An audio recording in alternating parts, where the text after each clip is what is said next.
Hello friends, मैं रश्मि स्वागत करती हूँ आप सभी का हमारे यूट्यूब चैनल ऑनलाइन अध्ययन में। जैसा कि आप सभी स्क्रीन पर देख पा रहे हैं, stopping by woods on a snowy evening. आज हम इसी पोएम के बारे में बात करेंगे इसका लाइन बाय लाइन एक्सप्लेनेशन, वो भी हिंदी में, क्योंकि मुझे लगता है कि बहुत से स्टूडेंट्स को इंग्लिश में समझने में थोड़ी सी प्रॉब्लम होती है। अगर आप ये वीडियो पूरा फुल इंग्लिश में चाहते हैं तो प्लीज मुझे कमेंट बॉक्स में कमेंट जरूर कीजिएगा। मैं इसको फुल जो एक्सप्लेनेशन है उसको इंग्लिश में जरूर लिख के आऊंगी। तो चलिए पोएम शुरू करने से पहले बात कर लेते हैं थोड़ा सा रॉबर्ट फ्रॉस्ट के बारे में। अगर हम इनका टाइम पीरियड देखें फ्रेंड्स, तो इनका जो टाइम पीरियड है वो है 1874 से 1963 तक। ये एक अमेरिकन पोएट है और एक बहुत ही अच्छे रोमांटिक पोएट के रूप में भी जाने जाते हैं। और अगर हम इस पोएम की बात करें, stopping by woods on a snowy evening, तो ये बहुत ही सिंपल सी 4 स्टेंजास की यानी कि 4 स्टेंजास की पोएम है। हर स्टेंजा में 4 लाइंस हैं और बहुत ही सिंपल सी है पोएम, आपको इजीली जो है समझ में आ जाएगी। लेकिन उसका जो मीनिंग है वो बहुत ही ज्यादा डीप है, बहुत ही इंस्पिरेशनल पोएम है। ये सिंपल लैंग्वेज में लिखी गई है और कहा जाता है कि ये पोएम जो पंडित जवाहरलाल नेहरू जी थे, ये उनकी डेस्क पर पाई गई थी और ये उनके अपने हाथों से मतलब लिखी हुई थी, उनके अपनी हैंडराइटिंग में। वो अपने तकिए के नीचे या और अपने जो डेस्क था उस पर ये पोएम उन्होंने लिखा था। क्यों?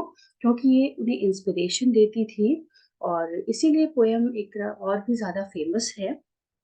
और ये पोएम आपको अगर देखें तो किसी भी क्लास में आपको मिल सकती है। अगर हम ऐसे बात करते हैं तो क्लास 9, 10, 11, 12 प्लस अगर आप बीए कर रहे हैं, बैचलर इन आर्ट्स कर रहे हैं इंग्लिश में, या फिर आप एमए कर रहे हैं, तो उस टाइम पर भी ये पोएम प्रिस्क्राइब होती है। क्योंकि रॉबर्ट फ्रॉस्ट का जो है काफी पोएम्स ऐसी हैं जैसे कि मेंडिंग वॉल हो गई, ओके, और आपकी एक पोएम थी द रोड नॉट टेकन हो गई। तो ये सारी पोएम जो उनकी बहुत ही इंपॉर्टेंट पोएम्स हैं और ये जो है आपको कहीं ना कहीं देखने को मिलती है, एग्जाम पॉइंट ऑफ व्यू से भी काफी इंपॉर्टेंट है। तो चलिए शुरू करते हैं पोएम के बारे में और देखते हैं इसका लाइन बाय लाइन एक्सप्लेनेशन। तो फर्स्ट स्टेंजा पे आते हैं। Whose words these are, I think, I know. अब देखिए यहाँ पर थोड़ा सा मैं आपको आउटलाइन बता दूं पोएम का, कि ये जो पोएम है इसमें जो राइटर हैं या जो पोएट हैं वो क्या करें, वो जा रहे हैं अपने एक हॉर्स पर बैठ करके और अचानक जो है उनको एक ऐसा सीन दिखता है, वो उससे बहुत ही ज्यादा खुश हो जाते हैं और एक तरह से अट्रैक्ट हो जाते हैं उस तरफ। सर्दियों का टाइम है और स्नोफॉल हो रहा है हल्का हल्का सा, तो वो वहां पर रुकना चाहते हैं। उन्हें एक फार्म हाउस दिखता है, वो वहां पर रुकना चाहते हैं, लेकिन उनको थोड़ी देर बाद जो उनका हॉर्स होता है वो उसको लगता है कि जो मेरे मास्टर है वो गलती से गलत जगह पर रुक गए, क्योंकि यहाँ पर रुकने का कोई भी मतलब नहीं है। बीच रास्ते में स्नोफॉल हो रहा है, शाम भी होने को है, तो उन्हें यहाँ पर नहीं रुकना चाहिए। तब उनको याद आता है कि यस, मुझे यहाँ पर नहीं रुकना चाहिए। I should not stop here. Why? Because I have so many duties to fulfil, I have so many works to do. Okay, तो ये लास्ट की लाइंस जो है दो बहुत ही इंपॉर्टेंट लाइंस हैं। चलिए शुरू करते हैं पोएम को। Whose woods these are, I think, I know. His house is in the village though. अब वो यहाँ पर देखिए whose woods, woods here means जो जंगल है, ठीक है, उसका यहाँ पर मीनिंग दिया गया है woods. These are, I think, यहाँ पर जो राइटर है, जो पोएट है, वो कह रहे हैं कि मुझे लग रहा है कि ये किसके जंगल है। वो ऐसे गुजर रहे हैं, ठीक है, और सडनली उनको एक बहुत ही ब्यूटीफुल सी सीनरी सी दिखाई देती है या फिर एक बहुत ही ब्यूटीफुल सा सीन दिखाई देता है और वो रुक जाते हैं। वो कहते हैं कि मुझे लगता है कि आई नो दिस प्लेस, मैं इस प्लेस को जानता हूँ। ये किसके जंगल है, ये किसका फॉरेस्ट है, आई थिंक मुझे पता है। His house is in the village. तो अब वो कहते हैं कि उसका इसका जो मतलब ओनर है, इन वुड्स का, इन फॉरेस्ट का जो ओनर है, वो शायद is in the house is in the village. तो उसका शायद जो हाउस है वो कहाँ पर है, गांव में ही है। He will not see me stopping here. अब वो कहते हैं कि वो तो यहाँ पर है नहीं, क्योंकि उसका घर कहाँ पर है, उसका घर तो गाँव में है। तो वो कहते हैं कि वो तो मुझे देख नहीं पाएगा कि मैं यहाँ पर रुका हुआ। To watch his words fill up with snow। ठीक है, वो कहते हैं कि वो तो मुझे देख भी नहीं पाएगा कि मैं यहाँ पर रुका हुआ हूँ ये देखने के लिए कि उसके जो वुड्स हैं, उसके जो फॉरेस्ट है, वो किससे भर गए हैं, स्नो से भर गए। क्योंकि सर्दियों का मौसम है, दिसंबर का टाइम है, अराउंड 25 के आसपास का। तो उस टाइम पर जो स्नोफॉल हो रहा है, वो इस ब्यूटीफुल सीन को देखते हैं, स्टॉप हो जाते हैं उसकी ब्यूटी को देख करके। और वो कहते हैं कि इतना सुंदर ये किसका है, शायद मुझे पता है कि इसका ओनर कौन है, उसका जो घर है वो मैं जानता हूँ। वो कहते हैं कि फिर वो कहते हैं कि कोई बात नहीं, अगर मैं यहाँ पर रुका भी हूँ और उसको देख भी रहा हूँ तो क्या फर्क पड़ता है, इसका जो मास्टर है वो तो मुझे नहीं देख पा रहा है कि मैं यहाँ रुका हूँ और मैं यहाँ क्या देख रहा हूँ। Watch his words fill up with snow. चलिए नेक्स्ट स्टेंजा की ओर बढ़ते हैं। My little horse must think it queer। queer means होता है स्ट्रेंज। ठीक है, अब वो कहते हैं मेरा जो लिटिल हॉर्स है, लिटिल हॉर्स यानी कि पोनी भी बोलते हैं इसको। My little horse must think it queer to stop without a farmhouse near। अब वो कहते हैं कि मेरा जो हॉर्स है मेरे साथ में, वो भी देख करके उसको भी ये स्ट्रेंज लग रहा होगा, उसको भी वो आश्चर्य लग रहा होगा कि मैं यहाँ पर क्यों रुका हूँ आखिर। ठीक है, to stop without a farm house near, क्योंकि यहाँ पर क्या है, कोई भी फार्म हाउस नहीं।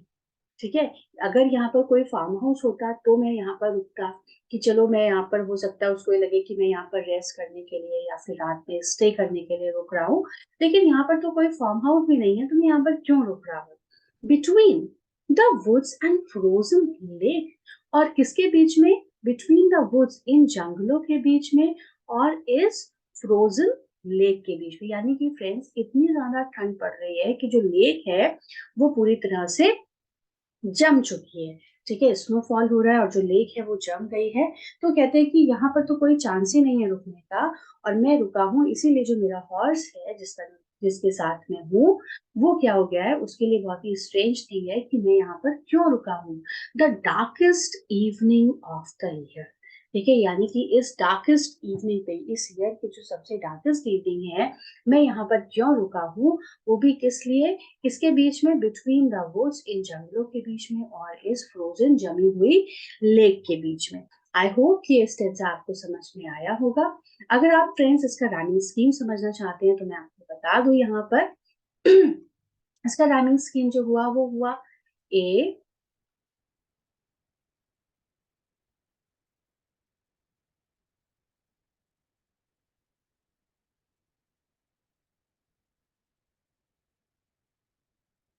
ए बी एंड ए। ओके, तो चलिए नेक्स्ट स्टेंजा की ओर चलते हैं। अभी हमारा आ गया third stanza. He gives his harness bell a shake to ask if there is some mistake।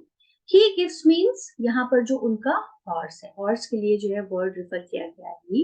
He gives his harness bell। harness bell means जो लेदर की जो एक बेल होती है जो उसके गले में है। ठीक है, और ये लेदर और मेटल उसमें होता है। तो जो बेल है वो क्या करता है, वो उस घंटी को बजाता है, अपनी गर्दन हिलाता है और उसको हिला करके उसे शेक करता है और वो बजता है। और वो क्या बताने की कोशिश कर रहा है, वो बोल तो नहीं पाता है, तो ये वो इसके थ्रू ये बताने की कोशिश कर रहा है या पूछ रहा है, to ask if there is some mistake, कि मतलब तुम किसी गलती से यहाँ पर रुक गए हो, क्या बात है, मतलब why you have stopped here at this point between the frozen lake and this woods। The only other sounds the sweet.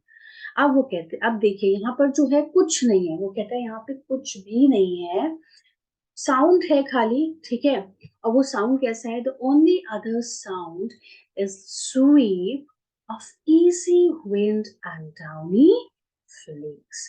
जो साउंड है वो किसका साउंड आ रहा है, of easy sweep of easy wind. ठीक है, एक बहुत ही इजी विंड, जैसे बहुत ही हल्की सी हवा जो बहती है उसकी आवाज है। And downy flakes, downy care means, downy means होता है बहुत ही सॉफ्ट, जैसे कि एक बर्ड का जो फेदर होता है। ठीक है, उसको बोलते हैं यहाँ पर, मतलब उसका मीनिंग वो है। एंड फ्लेक्स मीन्स, जैसे कि आप लोग अक्सर चिली फ्लेक्स यूज करते हैं, अब आप लोग कहेंगे लेकिन ये वो फ्लेक्स नहीं है। फ्लेक्स मीन्स होता है बहुत ही लाइट सा, बहुत ही small, just like a piece of leaf. ठीक। तो उसको यहाँ पर क्या बताया गया है कि जो स्नो है जो गिर रही है वो कितनी ज्यादा हल्की है, जैसे कि एक लीफ होती है, जितनी हल्की उतनी ही हल्की जो है स्नो के जो पीसेस हैं, जो स्नोफॉल हो रहा है उसके जो पीसेस हैं वो वैसे हैं, ठीक है। और बहुत ही कैसे गिरे हैं, जैसे कि फेदर गिरता है एक पक्षी का, एक बर्ड का जो एक फेदर होता है, उसका जो पंख होता है वो कभी का टूट जाता है वो गिरता है, तो उसी तरह से जो है बर्फ गिर रही है बहुत ही हल्की हल्की पीसेस में, जस्ट लाइक अ लीफ। और वो कहते हैं कि बस उसी का साउंड है वहां पर और कुछ भी नहीं है। तो आप समझ सकते हैं कि कितना ब्यूटीफुल सीन होगा कि बहुत ही हल्की हल्की सी बर्फ गिर रही है, ठंडी सी हवा चल रही है बहुत ही इजी सी, और चारों ओर क्या है, जो लेक है वो भी पूरी तरह से जम चुकी है, जैसा कि हम लोग अक्सर सी ब्रीज में देखते हैं। तो आई होप कि आपको ये स्टेंजा समझ में आया होगा। अब हम चलते हैं लास्ट स्टेंजा की ओर। ये फ्रेंड्स इस पोएम का फोर्थ और सबसे ज्यादा इंपॉर्टेंट स्टेंजा है। अक्सर जो ये लास्ट की 2 लाइन्स है इनका रेफरेंस दिया जाता है, इनका एक्सप्लेनेशन पूछा जाता है और एग्जाम पॉइंट ऑफ व्यू से भी काफी इंपॉर्टेंट है। तो चलिए देखते हैं। The woods are lovely dark and deep. अब जो यहाँ पर वुड्स है उनकी ब्यूटी को जो है डिस्क्राइब किया गया है। कहते हैं कि जो वुड्स है, जो फॉरेस्ट है वो क्या है, बहुत ही लवली है, डार्क है एंड डीप है, ठीक है, मतलब बिल्कुल अंधेरा है एंड डेंस है। बट आई हैव, वो कहते हैं कि यहाँ पे जो सीन है वो बहुत ही ब्यूटीफुल है, means I should stop here और I can stop here just to see, just to enjoy this beauty of nature, ठीक है। But I have promises to, अब उनको सडनली याद आता है कि लेकिन क्या है, मेरे पास बहुत सारे प्रोमिसेस हैं, मतलब मेरे पास बहुत सारी ड्यूटीज है, okay, so many duties have assigned. क्या ड्यूटीज हैं जो कि उन्हें जा करके फुलफिल करनी है, बहुत सारी रिस्पॉन्सिबिलिटीज हैं जो कि उन्हें जा करके पूरी करनी है। And miles to go before I sleep, and miles to go before I sleep. अब देखिए यहाँ पे टू स्टेंजा जो वो कहते हैं कि मुझे अभी बहुत जाना है, बहुत आगे चलना है, माइल्स तक चलना है, ठीक है, इससे पहले कि मैं सोऊं, इससे पहले कि रात आए, इससे पहले कि अंधेरा हो जाए, मुझे क्या करना है, मुझे चलते जाना है, मुझे काफी लंबा सफर तय करना है। अब देखिए यहाँ पर जो मतलब है, सिंबॉलिकल मीनिंग इसका देख लीजिए। इसका जो मीनिंग है वो यहाँ पर ये बोलना चाहते हैं कि हमारे लाइफ में, ठीक है, बहुत सारी चीजें हैं जिनको हम देख के रुक सकते हैं, उनको मतलब उसके लिए हम अपना जो टाइम है वो वेस्ट कर सकते हैं, लेकिन क्या है, no, but we should not stop there. क्यों? क्योंकि हमारे पास भी बहुत सारी चीजें हैं, हमें बहुत आगे जाना है before the sleep. Sleep here means the eternal sleep, okay. Sleep का हेयर मीन्स है eternal sleep, it means death. इससे पहले कि हमें डेथ आए, इससे पहले कि हम मर जाए, या इससे पहले कि हम इस संसार से चले जाएं, उससे पहले हमारे पास बहुत सारी ड्यूटीज है, बहुत सारे हमारे वर्क है जो कि हमें फुलफिल करना है, okay. So that's why he says that I should not stop here, but in fact he should say I cannot stop here. Why?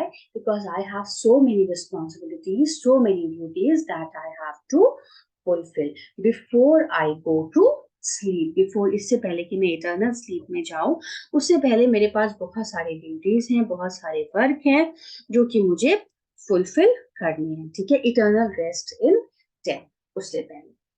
तो आई होप कि ये इस जो पोएम है आपको समझ में आई होगी। और अगर फ्रेंड्स आपको ये पोएम अच्छी लगी हो और मेरा एक्सप्लेनेशन पसंद आया हो तो प्लीज हमारे चैनल को लाइक कीजिएगा और सब्सक्राइब कीजिएगा और ऐसे ही वीडियोस पाने के लिए। और अगर प्लीज आप कुछ चाहते हैं, नई वीडियो चाहते हैं, किसी पर्टिकुलर टॉपिक पे चाहते हैं, तो प्लीज हमें कमेंट बॉक्स में कमेंट जरूर कीजिएगा, हमें बहुत अच्छा लगेगा। तब तक के लिए दोस्तों thank you, good night, bye bye.